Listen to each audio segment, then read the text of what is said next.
Hello, everyone. Welcome to the First Unitarian Society of Milwaukee's online worship service.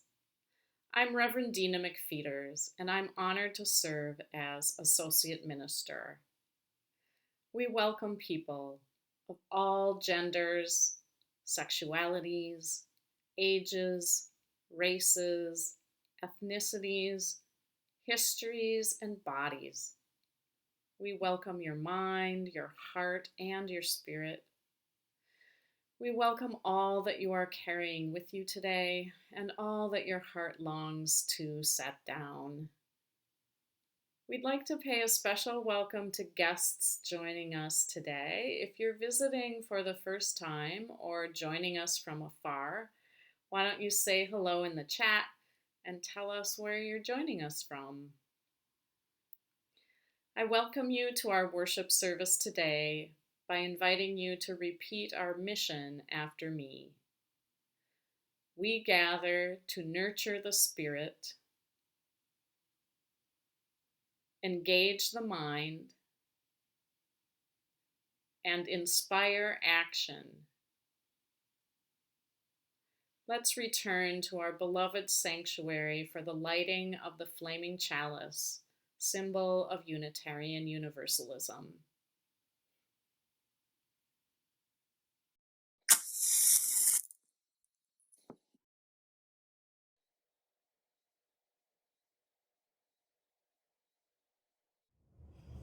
Good morning. My name is Joby Clark, and it is a pleasure to be your worship associate on this Mother's Day. While I was reflecting on what I would share with you today, I recalled that about 4 weeks ago, my boss turned to me after I had successfully launched a 2-night event with a standing room only crowd, and she said, "What is it that trained me for this position? Where did you learn this skill in coordinating events and logistics? Was it the Army?" And I thought about it.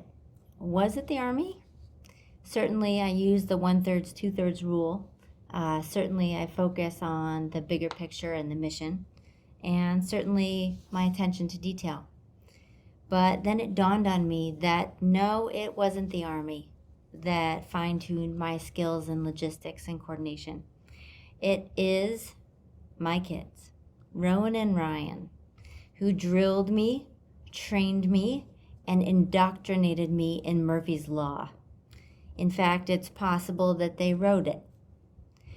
Were Indeed.com to post a job description for parenthood, the required skills and qualifications would cite things like know the fine art of the nap, initially theirs, then yours. Consult the neighborhood tooth fairy and account for inflation. Recognize that the world's finest cuisine will never top apples and peanut butter. Assist in creating a science fair project out of used twisty ties and glue. Finally, follow up, mediate, facilitate, square away, and resolve any and all instances in which you said homework but they heard screen time. Where my counterparts at Marquette have PhDs in political science, economics, and international law, my doctorate is in motherhood. I have a plethora of quantitative and qualitative data to defend my thesis. And my thesis is this. While utterly exhausting and mind-boggling, there is no better seat in the house of humanity than the front row of motherhood. I ask you, where else could I better experience the highs and lows of my children's elation, imagination, antics, and crushing defeats? Well, the work of motherhood shares an uncanny resemblance to Bill Murray's Groundhog Day, and the redundancy can be truly soul-sucking. The hardest work of motherhood is the long game. In addition to working as an air traffic controller landing planes with varying velocities and wind speeds, a mother must reach beyond the laundry basket and ask, well, What is the end goal? And how do I work backwards from that? What exactly is going to matter in 30 or 40 years when I'm the tribal elder and they're the ones running the show? I know the answer to that. You know the answer to that. We're Unitarians. We specialize in the long game. How do I help them understand the world? A world where both great beauty and war play out in equal measure. And how do I tell them about it? And when? How do I meet them where they are? Thanks to my own mother, I think I know the answer. I ask for help. Well, the saying goes that it takes a village to raise a child. The person who probably said that was a mother wise enough to ask for help. Indeed, the village of our congregation has steadied me, has lifted me up time and time again, has reminded me that if I make a mistake, it's going to be okay. My partner and I don't have to do it alone. Rowan and Ryan, on this Mother's Day, my wish for you is to know a community like this one, a place where you can ask for help, a place where you can come as you are, a place where your worth is recognized the moment that you walk through the doors and is not determined by your race, your faith, the money you make, your sexual orientation, your job, your relationship status, or your position in society. And a place where you are asked to step up and step in and to have some skin in the game. Because while motherhood may be the best seat in the house of humanity, the aisles and rafters offer a good view too.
Our child and parent dedication ceremony is one of my favorite rituals. Maybe it's one of yours too. There is so much beauty to witness and cherish. During the ceremony, we honor and celebrate the life of individual children and distinct family units while weaving them into a larger whole, the fabric of our community. Some might ask why we hold this ritual. Although the Unitarian Universalist child and parent dedication ceremony is not exactly a naming ceremony, since the parent or parents have already given a name to their child, we do affirm the child's unique personhood with their name. Our ceremony is not a baptism or christening because we are not washing away original sin nor pledging the child to Christ. Yet our UU ceremony is a pivotal life cycle event, and through it we affirm important promises which are based on a theology of respect. Carl Seberg wrote in his anthology Great Occasions, "The children brought into our churches and temples and mosques after their birth come into life, into a tribe, into a language group, into a faith. People who are complete strangers to them and yet are called their parents bring them to be presented, dedicated, christened, or baptized. The name of the act varies, the rites of the act differ, but the intentions are similar and universal. Over and above the theological meanings that various acts may have, there is the universal recognition of the awe and wonder of the parents at the life they have welcomed. There is a feeling of obligation to be worthy of the gift of this new life. And in the act of presenting the child before the parents' religious fellowship, there is a symbolic acceptance of the child into the larger society. Whether using water, candle, oil, or rose, what we are doing is affirming that it is good to live and that the gift of life is a good gift. And as we do, we take into our arms that which is loved, and by the articulate breath, imprint a name upon the waiting future. I don't know about you, but this ceremony brings both smiles and tears to my face. The emotional impact resounds in many ways. I feel joy in the babies and children, awe at the roles and responsibilities of parents, gratitude for this community, because all ages of human beings need a community to grow into our potential. And parents need a community of people who share their values to help raise their children. I am also sensitive to the grief that comes up when we watch a child and parent dedication ceremony.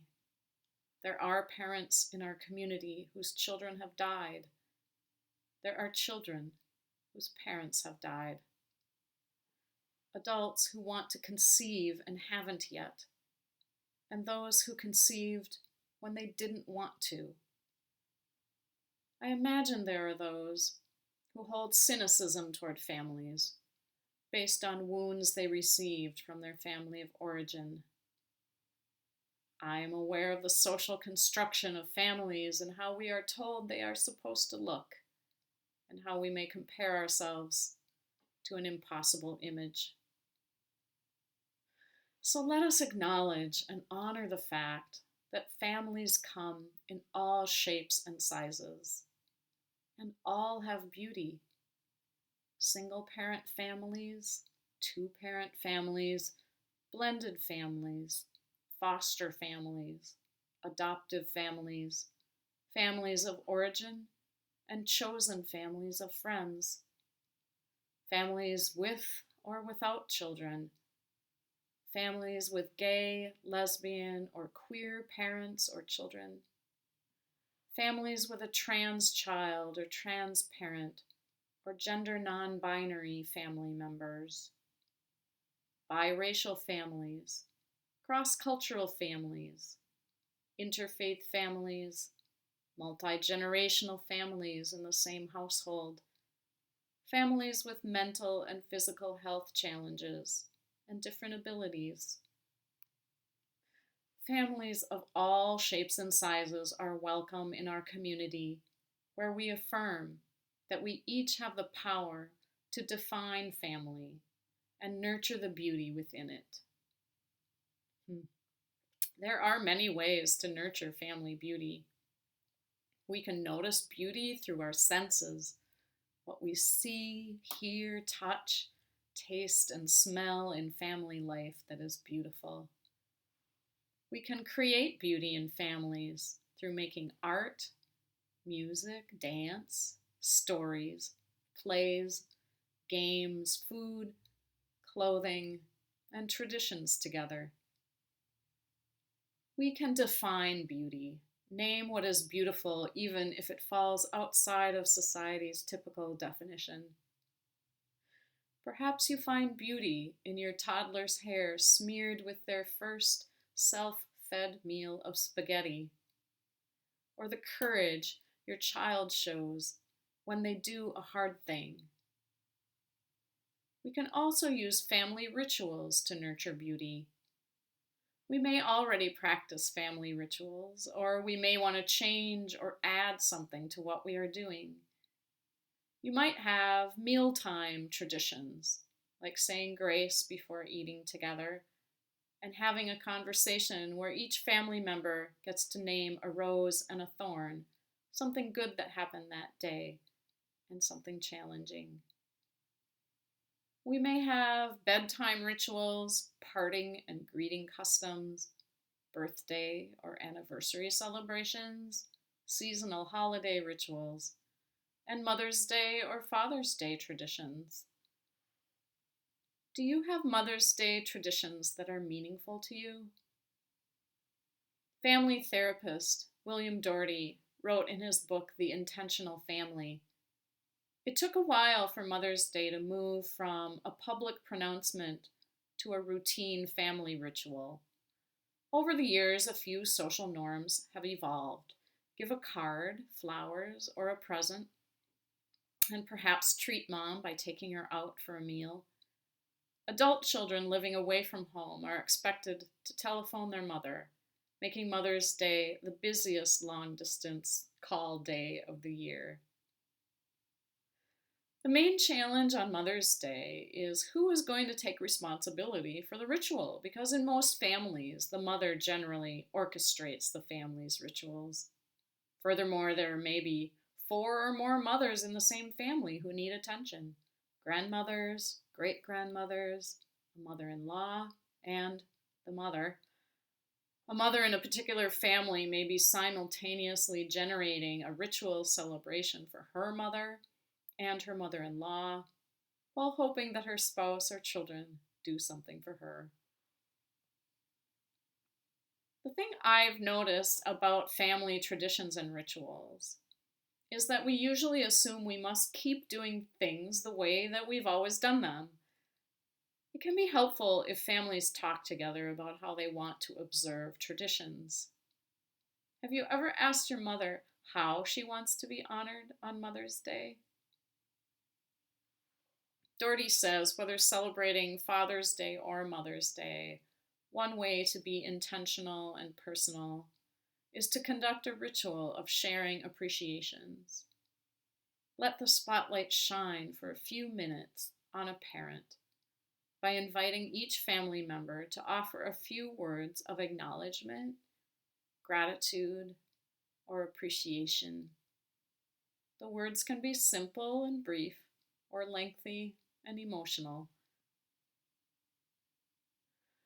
Another way we can nurture family beauty is by affirming that challenges in families do not destroy all the beauty. Challenges and beauty can coexist.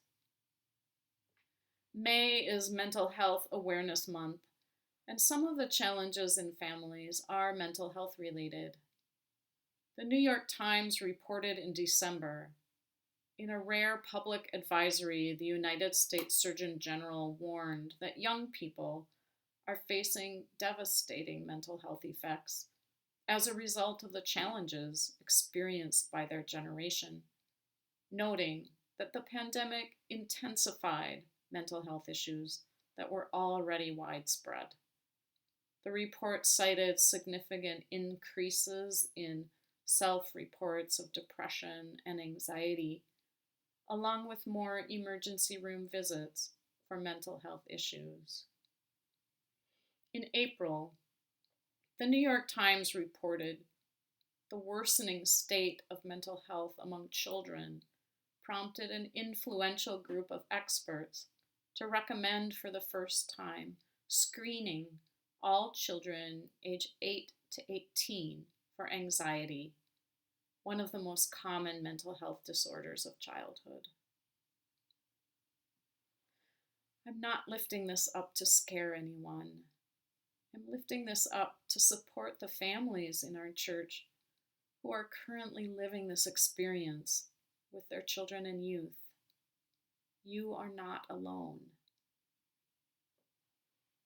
Of course, nurturing family beauty means caring for parents' mental health too.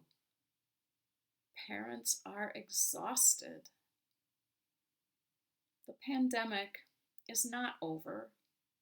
It's an ongoing stress for parents who struggle to work their jobs, protect their children from the virus, deal with constant fluctuations in their schooling, all while waiting for a vaccine for children under the age of 5. And finally, today, I must say that family beauty includes the power to choose when to have children or not to have children. The draft opinion that was leaked from the Supreme Court of the United States on Monday, May 2nd, would overturn the federal law that protects the human right to reproductive choice, leaving it to the states to decide. We've known this might be coming, but it is still a shock. The misogyny that underlies the draft opinion is frightening. And we know that women and people with uteruses will bear unnecessary suffering and even death if this law changes. We know that access to reproductive health care is already more difficult, especially for Black, Indigenous, people of color, working class and poor people, and those who live in rural areas. Overturning Roe v. Wade will make access even more difficult. People without resources are not able to travel long distances to receive care in another state, for example. I want you to know, if you don't already, that Unitarian Universalism unequivocally supports every person's bodily autonomy. You get to say what happens to your body. This stems from UU Principle number 1. We affirm and promote the inherent worth and dignity of every person. Supporting reproductive choice is not just a political issue or a weapon in the culture wars. It's an issue of faith. The Unitarian Universalist Side with Love organization puts it clearly. They state, our Unitarian Universalist faith affirms that all of our bodies are sacred and that we are each endowed with the twin gifts of agency and conscience. Each of us should have the power to decide what does and doesn't happen to our bodies at every moment of our lives, because consent and bodily autonomy are holy. And when disparities in resources or freedoms make it more difficult for certain groups of people to exercise autonomy over their own bodies, Our faith compels us to take liberatory action. Since I read the news on Tuesday morning, May 3rd, I've been wondering, what does this moment ask of us? I believe it asks us to be clear, strong, and compassionate beyond fear. I believe the moment asks us to find ways to take liberatory action. There are people who have been working on reproductive choice and reproductive justice for a long time. Organizing is being done, and we can follow. We here in Milwaukee have a precedent for involvement in reproductive justice in our own congregation's history. Many First Church members say that one of the times they've been most proud of our congregation is when we were part of the Milwaukee Clinic Protection Coalition in the 1990s, and our building and church members served as a safe haven for women when the local reproductive health clinic was blockaded. Perhaps it is time to draw on that inspiration in what soon may be, and in some ways already is, a post-Roe world. I know it is hard to hear about difficult things on Mother's Day. We want to set aside our troubles and the woes of the world. We want to appreciate mothers and enjoy the beauty of family. I believe we can do both things, nurture and enjoy family beauty while thinking together about what may come and what creative power we may need to employ in the ongoing struggle for reproductive justice. Caring for each other in community means being there for each other during the joys of life and when we are in grief or despair. If you would like to talk to someone because you want support around reproductive health, past or present, if you are experiencing personal grief or world despair, please let one of our ministers know. Our ministers and our pastoral care associates offer confidential, non-judgmental listening. We are here for you. We are here for each other. I'll leave us with a Mother's Day 2022 reading by UU minister Reverend Taryn Strauss. She wrote, "Do you know what motherhood is? Beyond gender, beyond bringing life, beyond feeding and cherishing the tender, fragile form of life's beginning, beyond dusting off a scrape and applying a balm, beyond calling the school and advocating for the safest, most liberating learning, beyond staying up and keeping vigil, beyond driving the car in traffic to rush someone to their most beloved, most fleeting interest, beyond demanding an end to all wars, violence, and shooting that always kills the precious children of mothers, beyond scraping together reserves of courage to send off her precious heart into places where either learning or growth or bullies or bullets could all happen. It's living for someone beyond the self. Motherhood is the holiest prayer. Motherhood is foot washing. It is hours of devotionals, years of polishing sacred and non-sacred objects. It is the same vow made in the convent. A purpose beyond the self, wholly undertaken with all thy might. So, give all the flowers in the world. Arrange the breakfast tray just so. Write love letters. Praise your mother's name. Curse or forgive the mother who could not make the vow stick. Not every monk fulfills their call either. Bless the pregnant person who released their baby into the dreamscape, who chose life in service to a different purpose. Perhaps that person had a mother who fought for them to be safe and control their own body, like any mother would.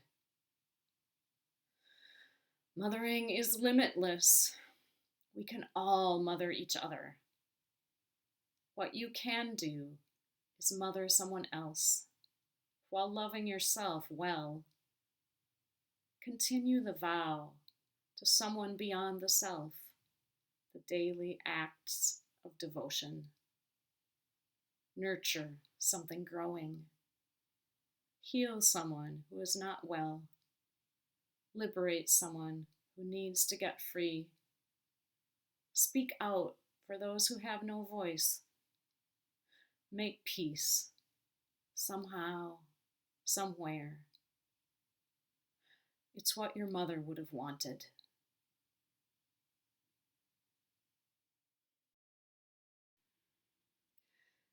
Dear ones, I'll leave you with these closing words by Arthur Foote. May peace dwell within our hearts and understanding in our minds. May courage steel our wills and love of truth forever guide us. May it be so.